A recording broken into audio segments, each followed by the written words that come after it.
श्रीमहालक्ष्मीकवचं महालक्ष्मीचिरापातु ललाटं मम पङ्कजः कर्णे रक्ष्यन्द्रमा पातु नयने नलिनालया नासिकामवदान्ताम्बा वाचं वक्रूपिणी मम दन्तानुवतु जिह्वां श्रीधरोष्ठं हरिप्रिया चुबुकं पातु वरदा गलगन्धर्वसेविता वक्षा कुक्षिकरोपायु पृष्ठं व्यद्रमा स्वयं कटिमुरुद्वयं जानु जङ्घं पातु रमा मम सर्वाङ्गमिन्द्रियप्राणान् पायादायासहारिणी सप्तधातुना स्वयं चापि रक्तं शुक्रं मनो मम ज्ञानबुद्धिमहोत्साहं सर्वमे पातु पङ्कजा मया कृतं च यत्किञ्चित् सर्वपातु सेन्दिरा मयायुरान्तात् लक्ष्मी भार्यां पुत्रांश पुत्रिका मित्राणि पातु सततं किलानि हरिप्रिया पातकं नाशयेत् लक्ष्मी महारिष्टं हरिद्रमा ममारिष्टनाशनार्थाय मायामृत्युं जयद्वलं सर्वाभीष्टं तु मे दद्यात् पातु मा कमलालया लक्ष्मी चाग्रता पातु कमला पातु पृष्ठता नारायणी शीर्षदेशे सर्वाङ्गे श्रीस्वरूपिणी रामपत्नी प्रत्यङ्गे तु सदावतु रमेश्वरी विशालाक्षी योगमाया कौमारी चक्रिणी तथा जयद्रात्री धनदात्री पाशाक्षमालिनी शुभा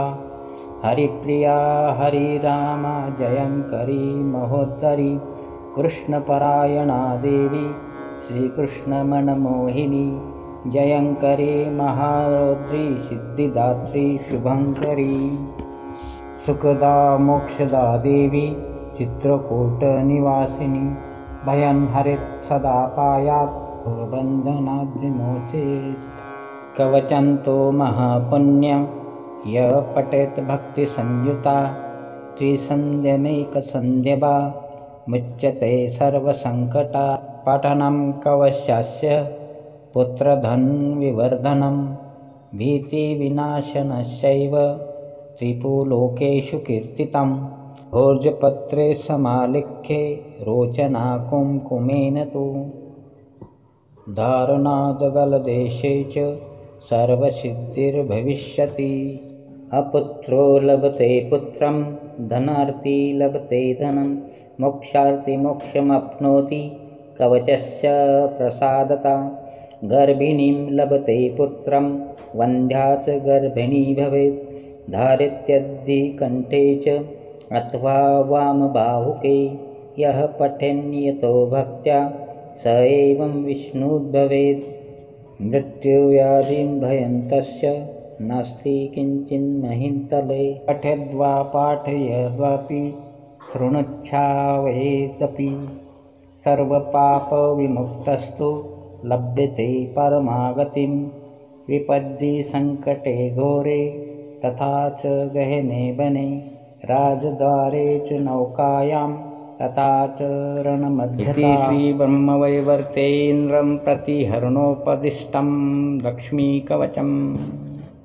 शुभं भवतु पठनाद्वारणादस्य जयम् आप्नोति निश्चितम् अपुत्री च तथा वन्ध्या त्रिपक्षं शृणुयादपि सपुत्रं लभते सा तु दीर्घायुष्कं यशस्विनं शृणुयाद्य शुद्धबुद्ध्या द्वमाशो विप्रवक्रता सर्वकामान्मवाप्नोति सर्वबन्धाद्विमुच्यते मृतवत्सा जीववत्सा त्रिगासं शृणुयादपि रोगिरोगान् विमुच्येत पठनान् सन्मद्धतः लिखित्वा भोजपत्रे च अथवा ताडपत्रके स्थापयन्नियतं गेहे नाग्निचोरभयं क्वचित् शृणुयाद्वारपेद्वापि पठेद्वा पाठेदपि य पुमान् सततं तस्मिन् प्रसन्ना सर्वदेवता